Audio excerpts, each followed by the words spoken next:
સુરતના પૂણા વિસ્તારમાં ભારે વરસાદના પગલે લોકોના ઘરોમાં પાણી ઘૂસી જતા ચાલુ વરસાદમાં લોકો ધરણા પર ઉતર્યા હતા।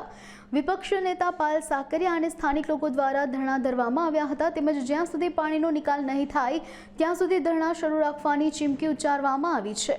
તેમજ ઘરમાં 3-3 ફૂટ સુધી પાણી ઘૂસી ગયું હોવાથી જમવાનું ન બનતા સવારથી બાળકો ભૂખ્યા હોવાના આક્ષેપો કરવામાં આવ્યા છે, જેના કારણે લોકોને હેરાનગતિનો સામનો કરવો પડી રહ્યો હોવાનું પણ જણાવાયું છે।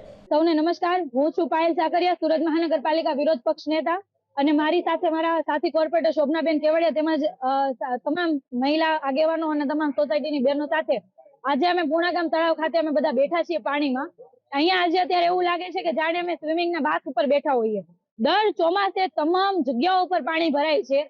ગયા વર્ષે ને આગલા વર્ષે મેયર ત્યારે હેમાલીબેન હતા ત્યારે આવ્યા સ્થાનિકોએ હુડિયો બોલાવીને એને ભગાડેલા। આટલી પરિસ્થિતિ સામે ફેસ કરે છે છતાં પણ એનું નિરાકરણના નામે ઝીરો। આ બાબતે જ્યારે અમે રજૂઆત કરવા ઉભા થઈએ ત્યારે આ જ ભાજપી શાસકો ફાંકા ફોજદારી કરતા હોય કે ભાઈ સુરત સિટી સ્માર્ટ સિટી છે, આપણને તમામ અલગ અલગ પ્રકારના એવોર્ડ મળે છે। અત્યારે તમામ જગ્યાઓ પર પાણી ભરાણું છે ને તમામ ભાજપના જે કહેવાય ને કે દેડકા જેવા બધા હંતાઈ ગયા છે। જ્યારે ચૂંટણી આવશે ત્યારે દેડકાની જેમ બહાર આવશે।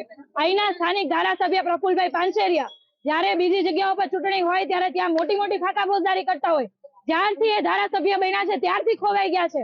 અહીંયા જો રોડનું ખાતમુહૂર્ત કરવાનું હોય તો ધારાસભ્યને એની આખી ટોળકી આવી જશે, પરંતુ જ્યારે પાણી ભરાતું હોય, લોકો હેરાન થતા હોય ત્યારે આ ધારાસભ્યને એની આખી ટોળકી ખોવાઈ જાય છે।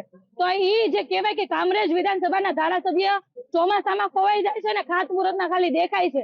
એને એટલું કહીએ કે તમારામાં જો તાકાત હોય અને ઓકાત પણ હોય તો ખરેખર આવો લોકોની વચ્ચે અને બેહો અહીંયા પાણીમાં। જે રીતના લોકો જીવે છે એવું જીવીને બતાવો, પછી તમે મોટી જ્ઞાનની વાતો કરજો।